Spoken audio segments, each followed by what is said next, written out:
Ja som veľmi rád, že sme mali naozaj až na také malé zranenia, musím poklopať celkom takú homogénnu tú prípravu a najmä to, že sme mali možnosť konfrontovať sa s rôznymi súpermi a ako tá príprava pokračovala, tí súperi boli stále silnejšie a silnejšie. Ja som veľmi rád, aj keď vždy to tvrdíme, že vlastne v tej príprave skôr dôležitejší spôsob, ako si počínate, ako tá vaša hra vyzerá, než výsledky, ale samozrejme, keď vyhráte, tak dáva to aj viac entuziazmu a viac elánu tým dievčatám tvrdo pracovať, lebo sami vidia potom, že tá tvrdá práca sa opláca. Naozaj mali toho miestami už dosť, my sme s tým aj rátali, ale som veľmi rád, že tá naša krivka tej výkonnosti mala doposiaľ stúpajúci charakter.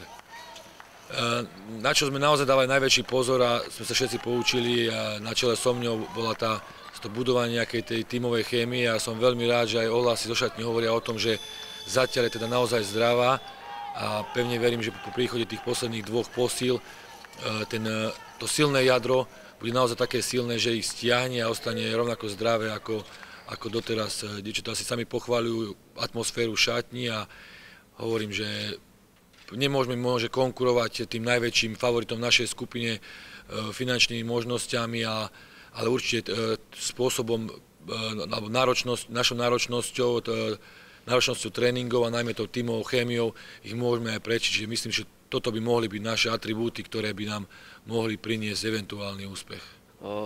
My odlietame vo štvrtok na obed z Budapešti na veľmi prestížny turnaj do Ekaterinburgu. Tak ako minulý rok, aj tento nás miestny gigant pozval a my sme to radi prijali a v semifinále sa stretneme už s kompletnou Nadeždou Orenburg, ktorú sme síce v Trutnove porazili, ale budeme mať možnosť teraz si vyskúšať družstvo, ktoré bude pripravené podstatne viac, ako bolo pred 2 týždňami. Ďalším a posledným účastníkom je Spartak Moskva, takže čakajú nás 2 veľmi ťažké zápasy a som rád, že tá krivka náročnosti tých zápasov v príprave rastie a aj tie zápasy nám podľa mňa môžu dať strašne veľa. Potom nám ostanú vlastne 3 týždne prípravy pred veľkým šlágrom, ktorý je 5. novembra v Steel Arene. Práve zajtra sa už začnú predávať jak permanentky, tak lístky na tie euroligové stretnutia v Steel Arene. Takže všetko zaujímavé vlastne môžete nájsť na našej stránke a od zajtra sa dá vlastne dostať k lístkom.